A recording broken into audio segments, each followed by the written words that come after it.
Добро, еве слушате, поштувани гледачи, дел од мојот интерес информативно со гостинот кој беше шеф на комисијата од еминентни архитекти и професори, кој го разгледуваше и реши кој од трите пристигнати труда за така наречената локација Треска, сега како работен наслов, и што на одреден начин го отвара процесот за конечна урбанизација на овој простор.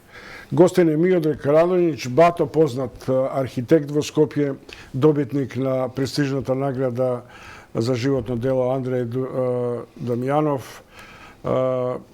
Оние што го познаваат како урбана легенда на одреден начин из Скопје знаат дека заедно со Христоф отворија првото приватно архитектурско биро Ајвар и тоа беше мотивација за потоа развојот на архитектонските бироа во Македонија.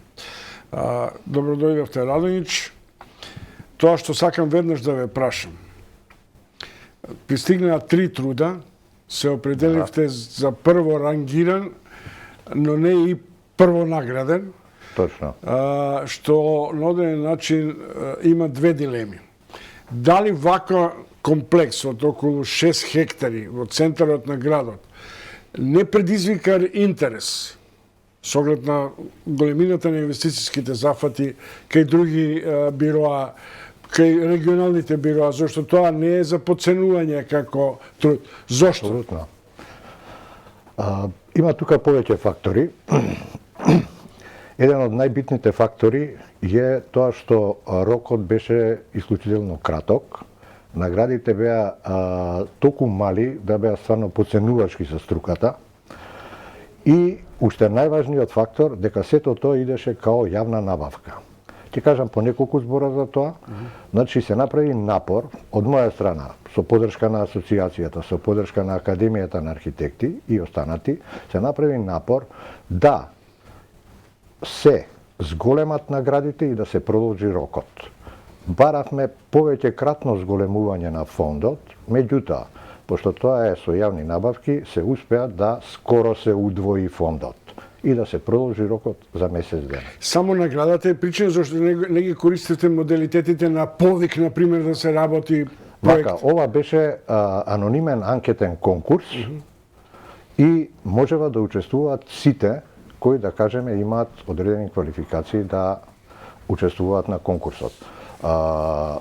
Што е тука за мене најголем проблем?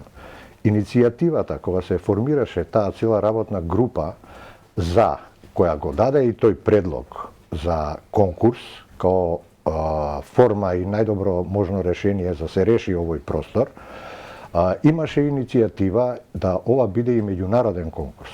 Меѓутоа, нашите законски услови, законската регулатива, тоа на некој начин го оневозможува. Зошто? Затоа што конкурсот е ставен во јавни набавки.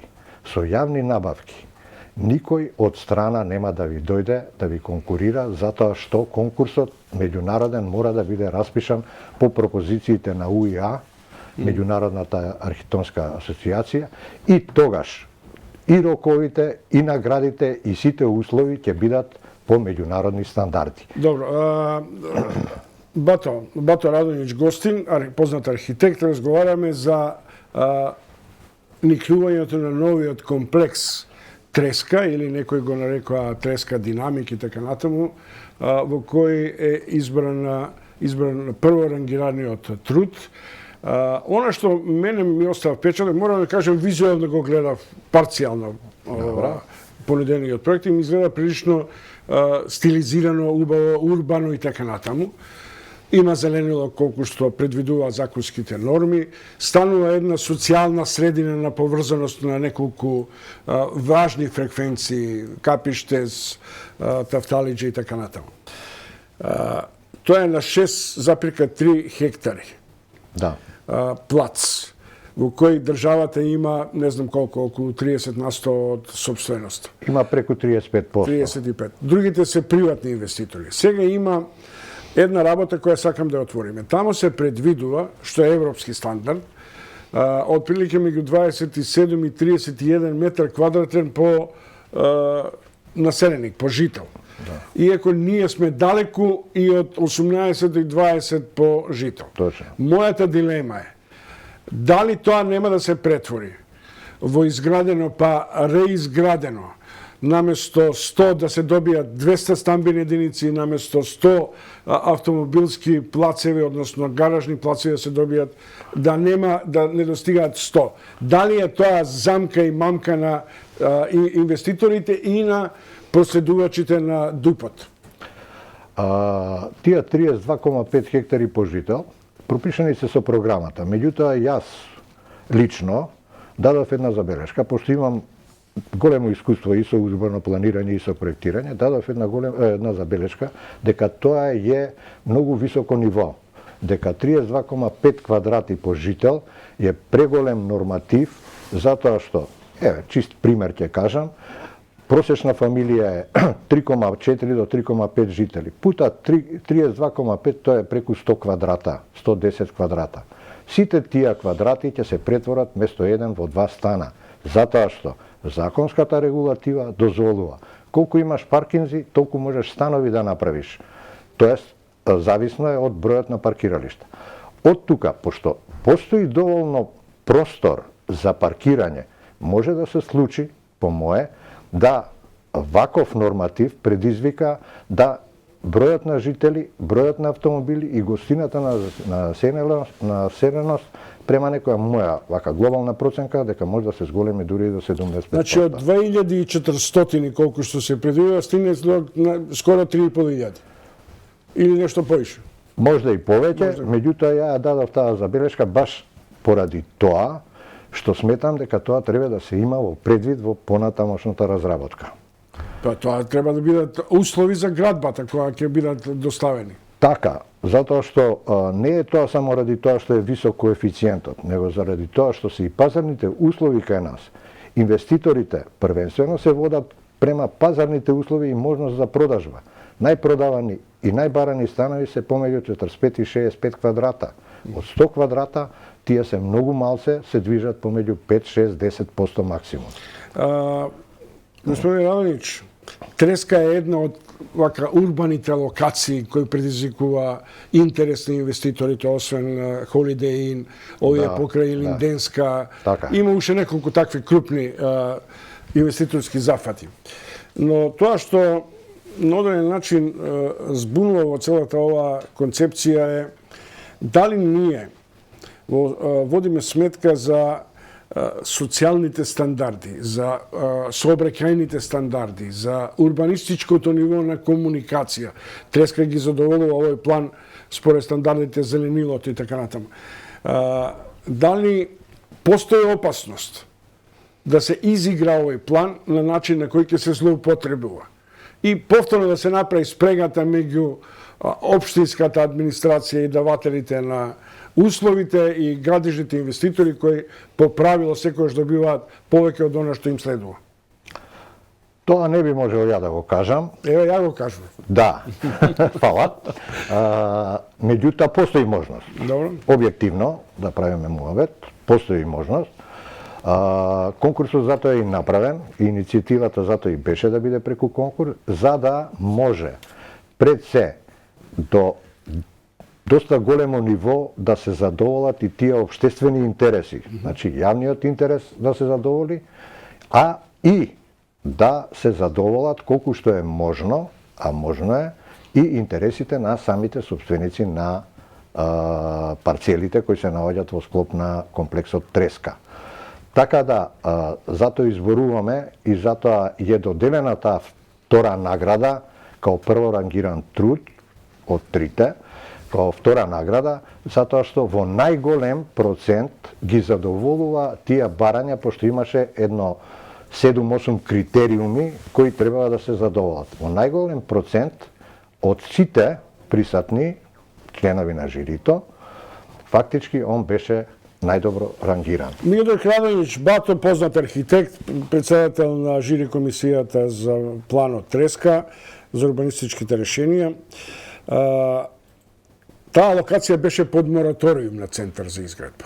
Да. Предизвика големи лавини. Вие имате еден прилично јасен став дека долгите мораториуми кои треба да спречат на оден начин дивење, мафија и така натаму, колку што придонесува за стимнување на тој дел, ги спречува на оден начин граѓанските и индивидуалните права и правото на располагање со сопствените инвестиции и сопствениот план. Може ли конечно ние да се ослободиме од мораториум како метод во кој градските урбанистички и политички фактори гледаат нитка на уценување на градежниците и на ефтин профит, на висок профит? Знаете како, ја бев еден од тие кои меѓу првите го поддржа мораториумот као мерка да се изврши ускладување помеѓу генералниот план и деталните урбанистички планови. Меѓутоа, и тогаш кажав дека предолго траење на мораториум може да биде контрапродуктивно и дека може фактички негативно да се одрази на целата иницијатива, као и што се случи. Зошто го кажав тоа? Заради тоа што ние као асоцијација, као Академија на архитекти имавме еден конкретен предлог кој поддржан и од други еминентни архитекти. Постои можност во законската регулатива да одредени значајни делови на градот, поготово на центар, се издвојат од деталните урбанистички планови и за нив да се направи посебна програма и да они посебно се разработат, а другите делови кои не се спорни да се пуштат, за да може и граѓаните и, да кажеме, оперативата да работи. Зошто го кажувам ова? Еве тоа се случи и сега, се најде модус да се издвои комплексот Треска од деталниот план Буњаковец 2 и да се прави конкурс за него. Така можеше да се направи и треба да се направи за повеќе такви значајни места во градот, а особено во центарот. Тоа мислам дека сега и со измените и дополните на Законот за градежништво, тоа и ќе биде вградено на некој начин во законската регулатива. Архитект Радовиќ, на крај сакам да прашам за едно прашање што е сега витално, за кој имате прилично критичен однос. Тоа е легализацијата на дивоградбите. Да. Во Македонија се изведен еден цел циклус, се навестува нови законски решенија за легализација на постојните објекти, диво изградени и така натаму. Преку легализацијата практично се направи еден хаос во урбанистичките решенија и така натаму. Што вие мислите? Како, дали треба да се продолжи свој принцип на легализација? Дали имаме ние капацитети на инфраструктура која треба тоа да го поднесе и како тоа да се спречи? Моето мислење, кое повеќе пати јавно сум го изнел, е дека легализацијата и законот за легализација е незаконски. Значи, зошто го кажувам тоа? Заради тоа што на тој начин се дава можност на тие кои го узурпирале земјиштето, кои направиле на диво градба, им се дава можност за многу мала сума да го легализираат објектот и апсолутно се ставени во неравноправна положба сите тие кои редовно го правеле тоа и ги платиле сите комунални давачки као што се бара по прописи. Зошто дали тоа значи дека во наредното законски решение може да се легализира ако е тоа согласно на урбанистичките стандарди, но да се платат целосни комунали и дури се предвидува на оден начин некакви затезни камати и така натаму. Дали е тоа решението? Само малце да довршам, значи во тој смисол таков начин на градење е за мене чиста кражба. Доаѓате, го крадете ова земјиште кое е општествено и градите на него и после тоа го легализирате. Кога ќе легализирате вие еден објект, тој објект станува легален и тој објект влегува во системот и финансиски и општествен. Може со него да аплицирате за кредит, можете да го доградувате, можете да го надградувате. Што за мене е апсолутно недозволиво. Зборот и првата легализација која почна беше дека сегде кај што може да се вклопи во урбанистичкиот план. Тоа по мене апсолутно не е испочитувано, затоа што се она што не се вклопува во урбанистичкиот план, пошто тие дивоградби се воглавном направени тамо кај што немало регуларни и важечки урбанистички планови, што е па една грешка, да не кажам, на општините и на општеството, затоа што урбанистичките планови и урбанистичката регулатива треба навремено се донесува, да им се овозможи на луѓето легално да градат, а не да со години и со децении тие простори остануваат неурбанизирани и автоматски се подлежни на таа дивоградба.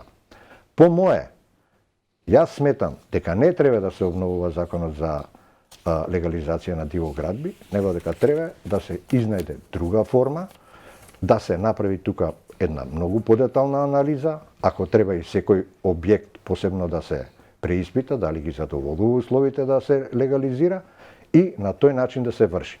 Па имаме плејада млади архитекти, на крајот на криштата треба да се запослат и може да вршат таа цела работа. Дали тоа може да го реши, на пример, да ги решат дивоградбите во Охрид, узурпацијата на Шапка, на Водно и така натаму?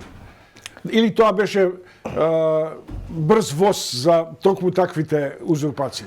Па сега ме прашувате за нека работа што ја креира политиката и што ја диктира политика. За мене тоа треба системски да се реши и политиката треба да пресече тука. Не, прашувам зашто имате извонредна теза за тоа некоја друга прилика, дека урбанизмот практично е доказ дека државата е без концепт и дека со управување со најважните ресурси, тоа е населението и просторот. Апсолутно. За тоа во друга прилика. Ви благодарам што бевте гостин во утрински брифинг. Драго ми е. Миодрек Радонич, Бато, познат архитект и добитник на многу престижни награди, гостин во утрински брифинг.